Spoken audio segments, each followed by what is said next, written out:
Welcome back to the C Morning Show on C Today. And if you enjoy running, don't miss this great event. You can be healthy and help others provide clean water supply, especially in East Nusa Tenggara by joining Jelajah Timur Water for Equality. Ooh, I like that. Now to learn more about this event and how we can contribute, we have here in the studio Melinda Sukandar, Plan Indonesia's resource from Mobilization Director, joining us this morning. So good morning, Melinda. Hi, Melinda. Thank you Good for morning. joining us. Okay, so let's just jump into our first question regarding the Jelajah Timur campaign. Okay, so what exactly is Jelajah Timur campaign, and also why did you Plan Indonesia to actually choose a fund run across Indonesia to promote this campaign itself?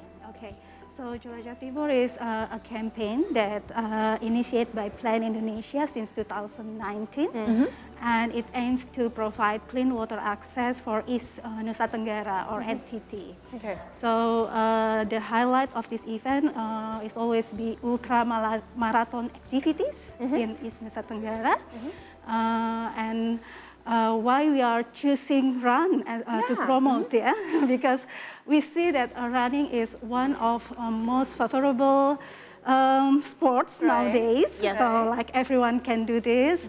It's cheap and easy. And Plan Indonesia wants to invite these runners to add meaning to their run, so they don't only get the healthy body, but they also can share goodness. There's a purpose behind there's a purpose behind the run itself, so that's why. I mean, it gives extra motivation if you run for a purpose, if you don't just run for the sake of running. Yes. Because you're doing something good for somebody. Yes. Can you also explain the route before the finish in Labuan Bajo on October the 28th to the 29th? Yes, so the run will be 111 kilometers long. So more than 70 runners will be run Joining, to this route. Joining. The flag off will be in one beautiful village.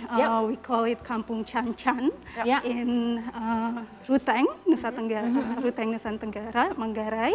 And the flag off will be on 4 p.m. at 28th of October, and they will be finished at waterfront Labuan Bajo around 5 p.m. So it would be like 25 to 26 hours of running. Okay. Wow. Do they have like break stations, or they really just continuously run for 24 Yes, they do. hours? They do have a break station. So we have like checkpoints. So we have 4 checkpoints throughout the route. So they can choose whether they want to have a rest or they just run, because usually runners, they have their own target, you know. So some of them they choose to rest, but some of them they just go along. If it's me, I'm just gonna stop. I'm curious how many people are already registered to join? So for the ultra itself is around 70 runners. Oh, wow. Yeah, Okay. 70 runners. But we also have other runners who just run for 10 kilometers at Bajo. So altogether, we have around 150 runners. So that's it, Rahma. The deal is you don't have to run for 24 hours. You have the option as well to run just for 10 kilometers. Yeah. Amazing. That's what I said. So maybe you can join us as well. I think I'll stop. But for the over than 100 runners, is it like what, domestically they are from Indonesia? Or Yes. majority? They are from Indonesia. Right, okay. Now, Melinda, you did say, you did mention about the clean water supply in East Nusa Tenggara. So we want to know more about the clean water there in Nusa Tenggara. How is it these days? Okay, so the situation, so the clean water access in Nusa Tenggara is one of problem, major problem in East Nusa Tenggara.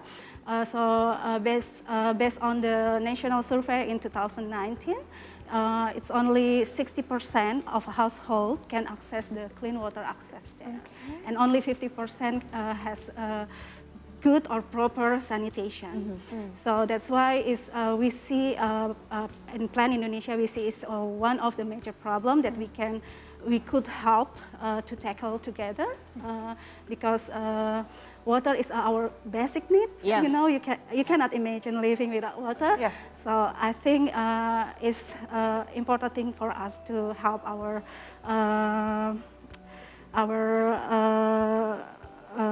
people in Nusa Tenggara Timur to get this water access. So, out of curiosity, it's great to be running for purpose, but how does a campaign like this directly help provide clean water supply in East Sulawesi Tenggara? Could you explain to us the system? Is this run by donation, Yes. or you must be raising funds, right? Yeah.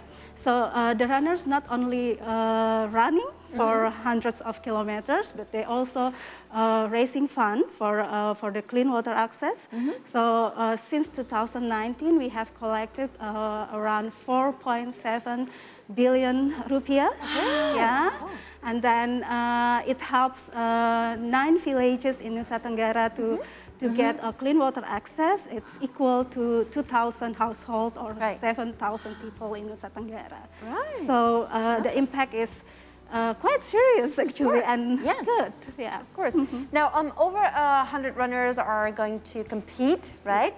And then do they, when they are they did the registration. Yes. They need to pay for amount of money. Yes, they need to pay a donation. We call it to pay donation. How much was the donation? So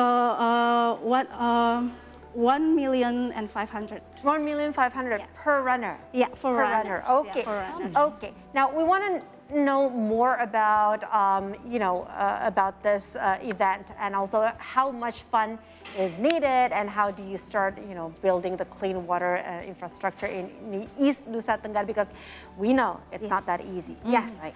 for sure. Yeah. So for this year, we aim to help another 3 villages in Nusa Tenggara Timur.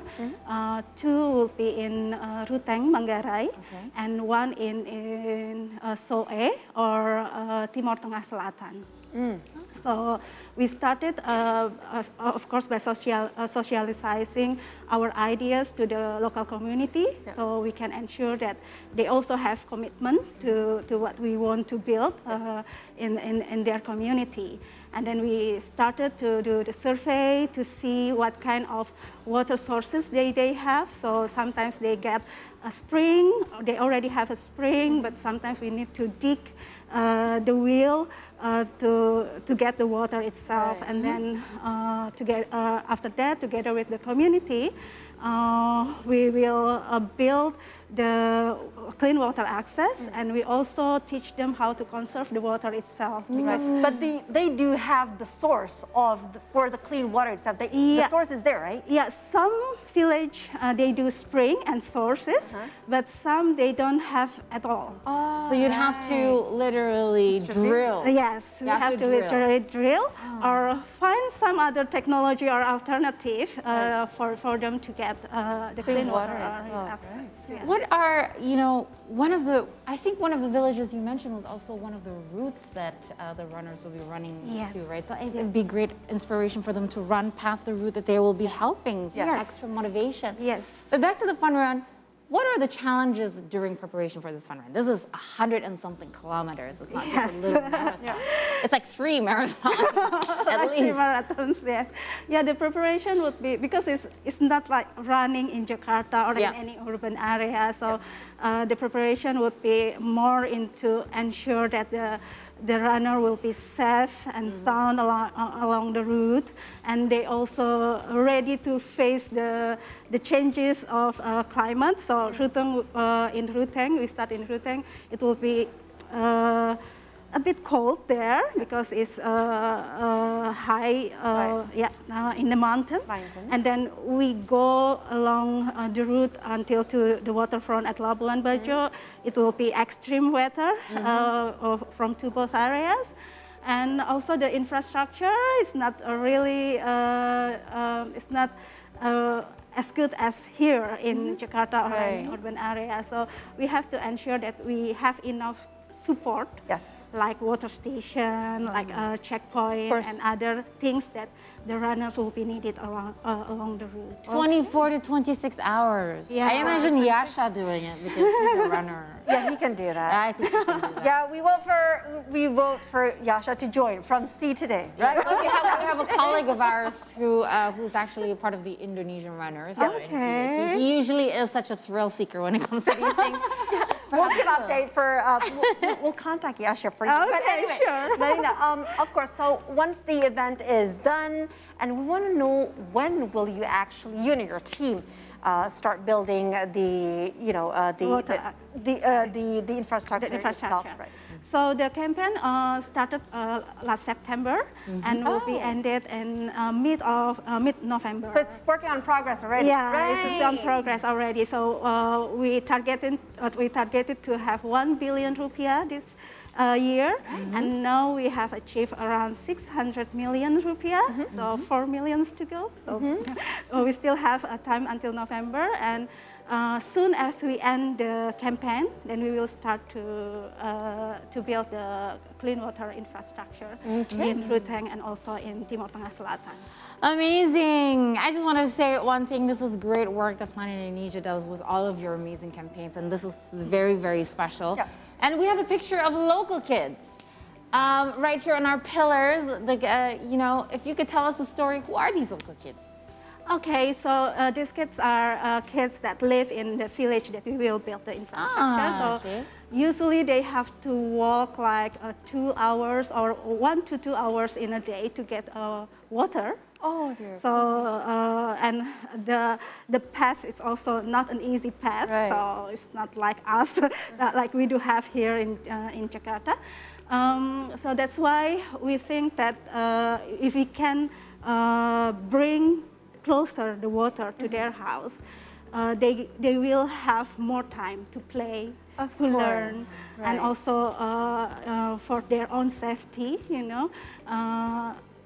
The water will be easier, make their life easier. Of course, and as you said, it's an essential thing, right? Water is an essential thing. It can actually impact their lives now and also in the future itself. Right, so, what are you and your team's other dream or other project other than this one, ongoing?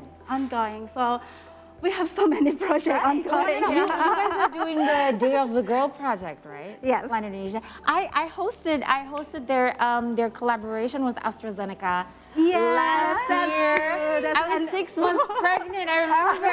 I loved it. You guys do great work, and I was really happy that you have even more projects than that. Yes. Yeah, we do have also the International Days of Girls. Yeah, this is happening again this month. It's happening again in post on your October, social media. and also with AstraZeneca again. And we also have many projects focused on education, of course, and healthy, particularly in adolescent healthy. And also for youth, we also have a young employment and entrepreneurship program, and many more. I love that, their plans are sustainable growth for grassroots level to make sure that girls and everybody, the next generation, has a chance to have a great future. Equal. I love that. I love it. Equal opportunity. So Melinda, thank you so much for sharing. You're welcome. It's good to have you my here, pleasure. and you will be off to Labuan Bajo. Yes. Good luck. And we definitely want to hear updates on how it went, because we want to see how the project is doing directly at the village.